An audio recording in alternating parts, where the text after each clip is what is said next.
Good morning, students. I am Badde Madam from Shahar Takre High School, Shahar Takre. Standard 8, subject General Science. We are concerned to our chapter Cell and Cell Organelle. In last lecture, we have seen about cell organelles like cell membrane and cell wall. Today we concern with cytoplasm. Cytoplasm is We have studied this cytoplasm with the help of onion peeling. If with the help of electron microscope, under electron microscope, if we have seen onion peeling, we have see. This is structure of electron microscope. Under this, here at this point, if we set onion peeling slide, we have seen the structure of onion peeling like this. This is onion peeling.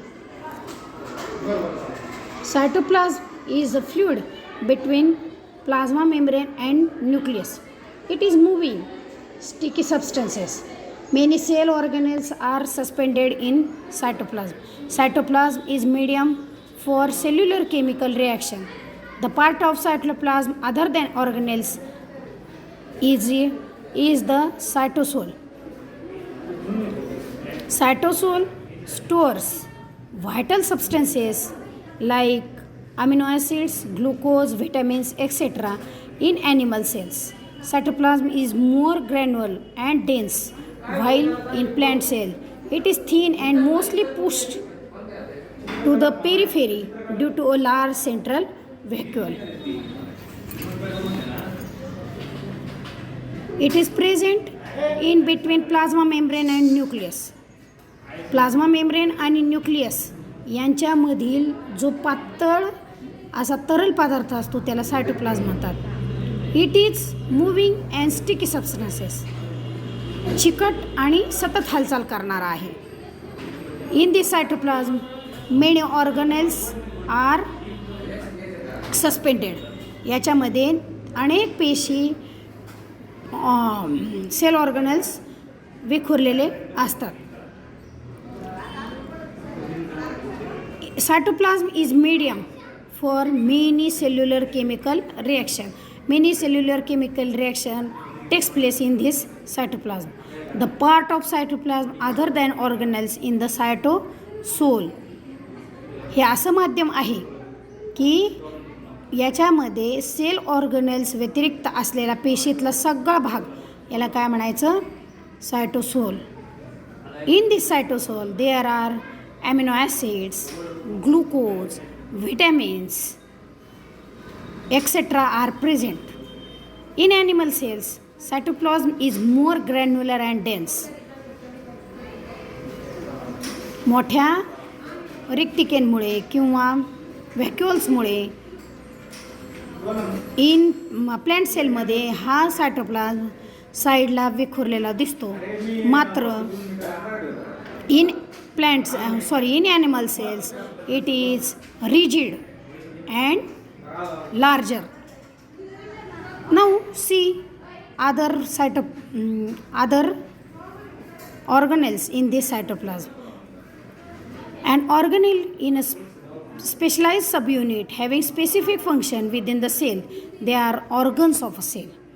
Specific functions पार पाडण्यासाठी काही organelles हे त्याच्यामध्ये present असतात, त्यांना organ of cells असे म्हटलं जातं. Each organelle has its on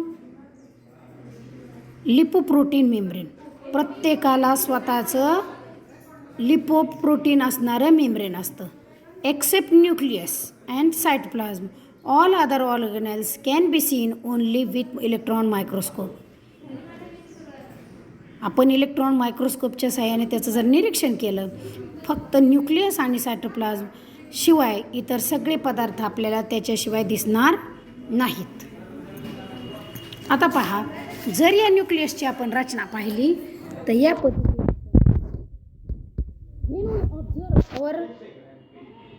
under electron microscope we can see nucleus like this.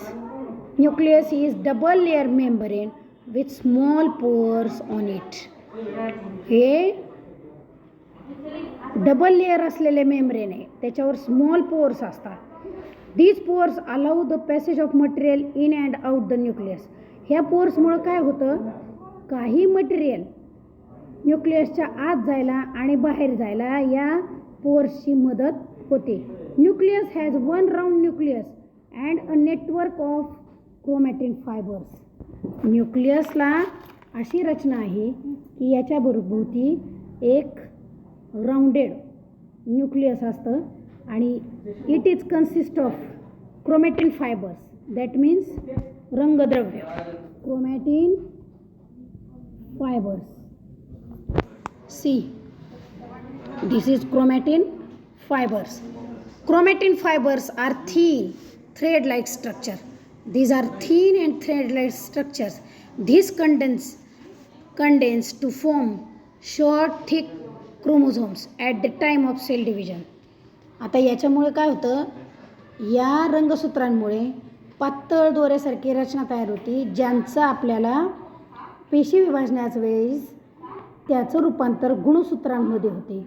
आता गुणसूत्र ज्याला क्रोमोझोम्स असे म्हणतात, functional segment on chromosomes are called jeans.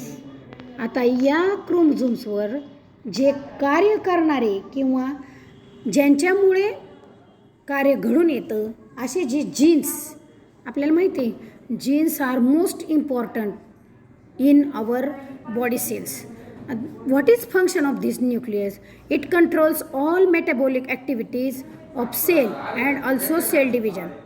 सेलमधल्या सगळ्या मेटाबॉलिक म्हणजे चयापचयाच्या क्रिया कंट्रोल करण्याचं, तसेच पेशी विभाजन ज्यावेळी सेलची डिव्हिजन होते यांच्यावर कंट्रोल करण्याचं कामसुद्धा कोण करतं, न्यूक्लियस करतं. It is involved in transmission of hereditary characters from parents to offsprings. You know that some characters are transferred from our mother, father, grandpa, grandma to us because of this nucleus. Transmission of hereditary characters takes place from parents to offsprings. म्हणजेच जनुकांद्वारे किंवा पालकातील अनुवंशिकता पाल्यापर्यंत आणण्याचं काम किंवा आईवडिलांमधून किंवा जनुकांकडून त्यांची काही अनुवंशिक गुण हे पुढच्या पिढीकडे संक्रमण करण्याचं काम कोण करत असतं, केंद्रक किंवा न्यूक्लियस. अशा रीतीने nucleus is most important part in our body और in our cell. Understood this? Okay. Now we study ER, that is endoplasmic reticulum, in our next lesson.